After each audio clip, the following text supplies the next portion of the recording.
Hiya, my name is Saffron and welcome back to my channel. This video is the third part in my series making Gerry Keay from the Magnus Archives as an armature doll. In the first two videos, I went over the process of making his skeleton, top, and his arms. And in this video, I'll be going over the process of making his pants and his shoes. If you're curious about the other two videos, I'll leave a link somewhere up on screen right now. But without further ado, let's get started. This is where we last left off. I fully finished Gerry's torso.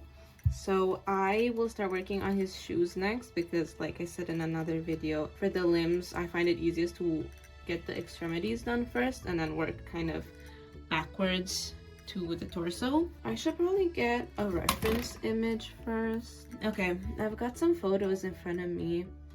And maybe I'll do one piece for the bottom, one piece that goes sort of around the back and connects with laces in the front. Let me look up the technical terms. Called a quarter apparently. And then the tongue of the boot. This is the sole. And then this is the quarter, as we just learned, which will attach something like this to the sole. The tongue folds like this. And then these will come up the sides. Then the quarter goes around the sides and the sole is on the bottom. Do you see the vision? Here are our three pieces, and I will start by sewing the tongue piece to the sole. Okay, so this is what it looks like now. That bottom edge was sewn all the way. Next, what I'm gonna do is fold this top part over and make a little stitch over here, and the same on the other side, and then it will curve up like this. The last piece is this one, which will go around like this, and then the laces will go across the front. I'm now realizing that I could have made the boots a bit taller. Maybe that would have looked cooler with his outfit. I mean, I guess if he had taller boots, he would have to tuck a lot of his jeans into his boots for you to even be able to actually see them. So maybe I'll just leave it like this. Okay, so I've sewn those pieces together and this is what the boot looks like. I might put a little bit of stuffing in there actually just to see how it looks like on the armature. I'm actually pretty happy with the structure. I think it looks good and proportional, so I think I'll make the next one the same way. Alright, so now I've finished the base of both of the shoes and I'm gonna use some string to do some embroidery, adding details like the laces, grommets, some studs to give it a bit more of like a punk alternative look and make it look like a real shoe. Normally I would have added maybe some beads as detailing, but I don't have any in silver right now, so I think embroidery will do the trick fine. Next I'll be adding the laces with this combination of green and navy string. I am aware that there is such a thing as lace code, but I have heard that that is kind of an outdated thing, so I just picked these colors based off of what I thought would go with the rest of his design because they're the same colors he has in his shirt, and I just hope that they don't mean anything really bad. Even though these laces took a really long time to do and get right, I'm really happy with how they turned out. So I think next, I'll just add a few more gray details to act as studs, and otherwise, I will just move on to the other boot and repeating the same process. So far, the strategy was just to do a row of these tiny little stitches in small X's and stars going around the toe box. And then I also did this little arch around the heel. And the last detail that I might want to add on these shoes is some lines across the sole to give it that kind of texture. This is the first boot finished, so now I just need to copy everything on the second one. Now both of the shoes are finished and identical, so I can stuff them and put them on him. Okay, there he is with his little shoesies on. I am so happy with that, and yeah, it matches the shirt perfectly, so I think it's gonna look good with the gray jeans. Okay, I need to start drawing up the pattern. The same way that I did the connection between the sleeves and the forearms, I can just trace the edge where these will connect. For each of the segments of the pants themselves, I sort of just made a piece that folds over and I can see him at the back. After After some trial and error, I made these 3 pieces, and honestly, even with the paper mock-ups, I can't really get a very good grasp of whether they're the shape that I'm looking for. Honestly, I think what's confusing me the most is that the connection between the boots and the pants, because since I don't want them tucked in, I need some kind of connection. I can't just have the loose fluff and then the pants like flowing over. So I think I might have to give him like a little tube of flesh color that ends a little bit higher than the pants, so that I don't have to sew the pants into the boots. But the plan right now looks like this is like the thigh kind of section, so we need 2 of these for the pair of pants. Then this sort of hourglassy kind of shape is for the crotch, and this is the technique that I've done for all of the other ones. It connects in the middle, and then there's seams on the side, and then the thigh piece connects. Well, there's 2 of them, one on this side, one on this side. And then the last piece is the calf, kind of below the knee section, and this is the one that I'm not so sure about, but I think that I will just go ahead and make one of the pant legs so that I can fit it over, see how I like it. Before I get to actually sewing these pieces together though, I'll try to add the distressing. So what I'll do is I'm just gonna fold over the front half, and I'm just gonna take my fabric scissors to it in little bursts, and hopefully the randomness will look more realistic. Okay, I'm not gonna add too much. If I like the way it turns out, I can always add more on the other pieces. So next I'll cut up a piece of the flesh color and sew it on the back.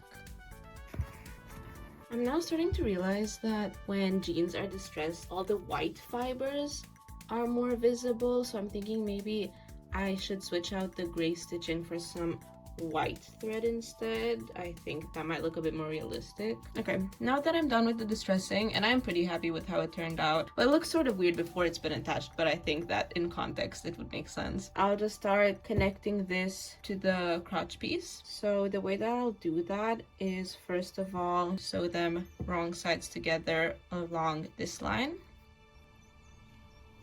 Okay, and now that I've reached the end of this line, I fold the pant leg closed and then position the other side of that crotch piece here, aligned with the other top of the thigh part.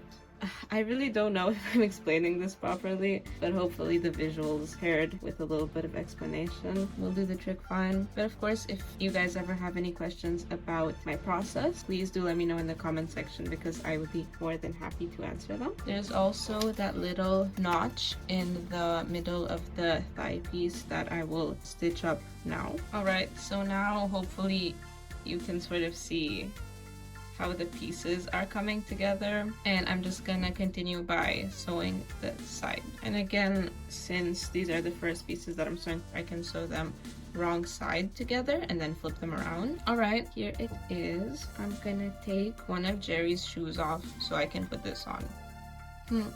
The knee ended up really low. If you look at this is how tall his calf would be. So I'm thinking maybe if I could cut a bit of the bottom of his shirt, then I could get the pants to start a little bit higher, and then I could also cut off a little piece off the bottom, or maybe unsew this part and cut a piece of the top off, because I feel that, yeah, the shape is not quite right. I'm looking at it and I'm wondering if the leg is a little bit too wide too. I could bring it in a little bit, I think. Cutting this shirt is sort of scary because I don't want to, first of all, I want to get it even, but I don't want to cut any of the embroidery. I'm thinking about this much.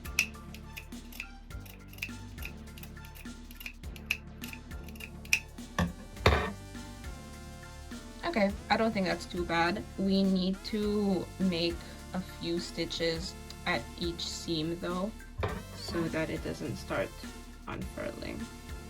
Now that I'm done fixing the shirt, I'm going to cut, honestly, as much as I can off of the top of the thigh piece, and I'll cut the little seam here.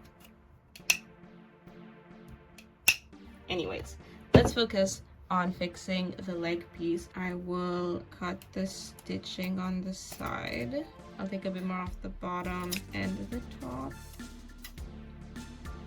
and then a bit off of this side. Okay, So I'll trace the new shape I've made over the old one so that I can update the pattern in a way. And then the other leg can be made directly into the correct size. Okay, that looks a lot better to me. The pants will be a little bit tucked into the shirt, so something like that.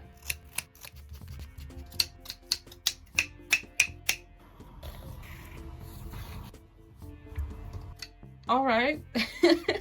They look so silly. Oh, he's got his little jorts made. Oh, this is great. Okay. It looks fine. Maybe it could do with a seam down the middle. Like, he kind of has a massive thigh gap. Again, let me just put it on to see how it fits. Yeah, no, the pants no longer fit in the shirt. I think I've just been stretching them out too much while going back and forth with flipping them in and out. I'm not too upset about it though, because I think I know how to fix it. I don't think it should be that difficult, and I figured that the thigh gap might be an issue. Oh my god. Okay, but the legs themselves, I think, are a normal width at least. Hopefully. And also I think that if it has a seam down the middle, that will look more realistic, like pants. And then I can even add that little outline of the zipper here. Anyways, yeah, now I'm just gonna have to flip them inside out again and make a seam down the middle. Okay, I mean, yeah, I think that pretty much fixed the issue. Camera angle change, but I wanted to show you guys how cute he is in the jorts. Now I just need to attach the shirt to the pants. All right, there he is with his jorts on. Oh my god, I wish I could keep him this way almost, but no, this was not the plan. Let me put a bit of stuffing in his leg, and then I'll move on to the lower legs. Off camera, I changed the shape of this piece a little bit, but I didn't bother going into detail about it because, again, it's more of trial and error. But my hope is that this curve at the bottom will fit nicely behind the tongue of the boots, and then the rest of it can sort of droop down a little bit lower, and I can somehow attach it to the back of the boot. But this is just a hypothetical idea. I'll have to see how the shape itself looks and if I do need to add an ankle piece in the end. So we're back to the stressing now.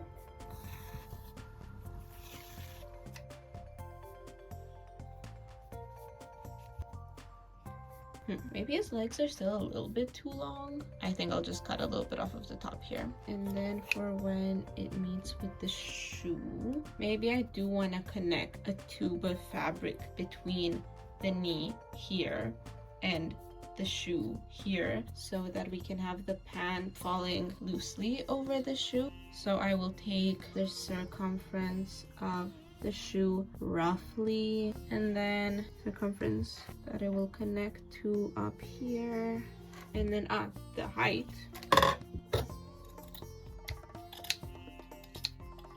Well, I guess it will sort of look like he has jorts on for a bit, but his legs are going to be really scrawny underneath. That looks about right. Now I'm attaching these two together. It really doesn't matter if the stitching is neat, but I do want it to be very secure. Okay, now that his shin is attached and stuffed, the next step is to slide this on, which will get sewn up here, and then I can sew the shoe on to the ankle bit. Alright, so that's the first leg fully done, and honestly I am super pleasantly surprised with how it turned out. I feel like I always say this, but with the pants, I really didn't know how I was gonna go about it, because the other pants that I've done on my dolls don't really look anything like this. Like, they're not straight leg like this, or ripped for that matter. So yeah, I will continue the other leg just the same way I did this one, and hopefully it will look just as good. As you can definitely tell from the state of my nails, a lot of time passed between the last few clips. I recently got my first doll commission, so of course I had to prioritize that. But yeah, that's probably also the reason for why this video is taking so long to come out. But yeah, doing my first commission was a really interesting experience. It was definitely fun getting to do someone else's original character. I'm definitely looking forward to doing that again, especially now that I have a bit more insight on how that works. But yeah, I'm super grateful that someone likes my work enough to consider commissioning a doll for me. Alright, so that's Gerry's pants and boots fully done. I'm gonna go ahead and give you guys a look at the final product. Okay, here it is. Again, I'm quite happy with it, but please do let me know in the comment section what your thoughts and opinions are, or if you have any questions. Again, I'll be more than happy to answer them. I also wanted to say I apologize for how long this video took to come out. I was just really busy with schoolwork and my schedule is a little bit all over the place lately, but hopefully the next video won't take so long. But yeah, thank you so much for watching and hopefully I'll see you next time. Bye bye!